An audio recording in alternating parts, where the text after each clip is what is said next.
शुक्रिया सर जी, बहुत ही अर्थपूर्ण और बहुत ही अच्छे अनुभव सर ने बताए। उनके सारे अनुभव और पुलवामा का जो सारा ब्यौरा उन्होंने बताया उससे रोंगटे खड़े हो गए। सर ने बताया उसके बारे में मैं एक 4 लाइन में आप सबसे बताना चाहूँगी कि उसको दोस्तों वो राम की खिचड़ी भी खाता है, दोस्तों वो राम की खिचड़ी भी खाता है, वो रहीम की खीर भी खाता है, वो राम की खिचड़ी भी खाता है, वो रहीम की खीर भी खाता है। उसे कहाँ जाति पाति धर्म नजर आता है, उसे कहाँ जाति पाति धर्म नजर आता है। वो तो केवल प्यार का भूखा होता है, वो तो केवल प्यार का भूखा होता है। यही हमें सिखाया है हमारे संविधान ने, डॉक्टर बाबा साहब अम्बेडकर ने। वो किसी एक के नहीं है, संविधान किसी एक का नहीं है, ना किसी की ये प्रॉपर्टी है, ना ये किसी की संपत्ति है। ये तो केवल देश के लिए लिखा हुआ धर्म ग्रंथ है, जो लिखने वाले डॉक्टर बाबा साहब अम्बेडकर है, जिन्होंने सबको एक समान माना है। समता, बंधुत्व और स्वातंत्र्य जिसके मूल मंत्र है। तो एक बार जोरदार तालियां भारतीय संविधान के लिए। सर जी से मैं एक बात करना चाहूँगी। सर जी, आपके बारे में हमने टीवी पे देखा, आपको शौर्य चक्र प्रदान होते हुए टीवी पे देखा, तब दिल और दिमाग सारा झकझोर हो गया कि क्या होगी वहाँ की सिचुएशन, और सारे शरीर पर रोंगटे खड़े हो गए। और तब एक बात याद आई थी, इसलिए मैंने उनको आपकी छाया कहा।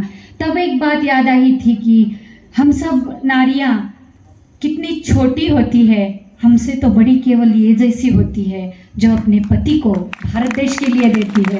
जोरदार तालियां सुनीता मैम के लिए होनी चाहिए। और सर जी, मैं आपसे एक बात और कहना चाहूँगी। जब जब भी इतिहास पुलवामा की स्टोरी दोहराएगा, जब जब भी इतिहास पुलवामा की स्टोरी दोहराएगा, तब बस एक ही नाम सबके मुंह पर आएगा, तब एक ही नाम सबके मुंह पर आएगा। जिले सिंह एक पराक्रमी शूर है, जिले सिंह एक पराक्रमी शूर है।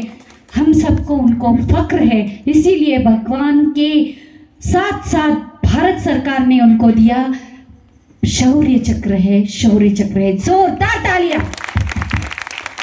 मैं एक चीज भूल गया था मैम, वो तो खैर बताने के लिए 36 घंटे की कहानी है, और 36 मेरे को तो कुछ लिमिटेड टाइम मिला था।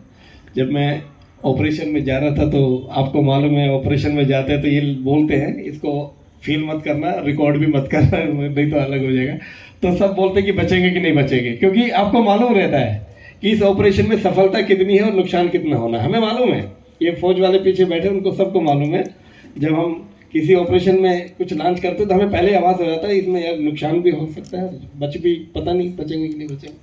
तो मेरे कुछ अधिकारी बोले कि अरे जिले इसमें तो भाई मौत है।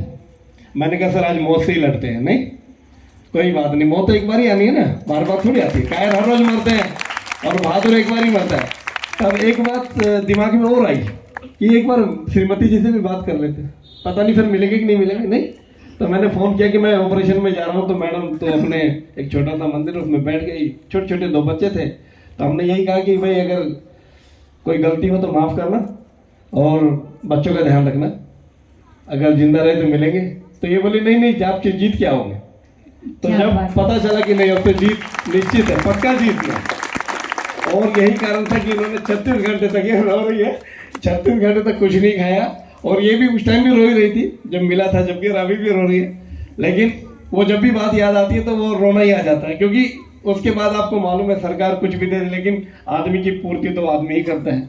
तो इनका बड़ा योगदान है और इनकी पूजा पाठ की जो है जो हम यहाँ पे बैठे। जी सर जी, क्योंकि तो थैंक यू। परमवीर चक्र हो, शौर्य चक्र हो, कोई भी चक्र हो, सबसे बड़ा चक्र और फक्र तो उनको आप साथ में होना है, इसलिए उनके लिए जोरदार तालियां। और जिस क्षण की हम राह देख रहे थे वो आ गया आहे. ज्या क्षणाची आम्ही वाट पाहत होतो तो क्षण आलेला आहे. माननीय Shri D Kanakratna IPS Maharashtra police महासंचालक यांचं आगमन झालेलं आहे. त्यांचं मनपूर्वक शब्दसुमनांनी स्वागत. त्यांच्याबरोबर त्यांच्या सुविद्य पत्नी सुद्धा आहेत, त्यांनाही मी मंचावर आमंत्रित करते.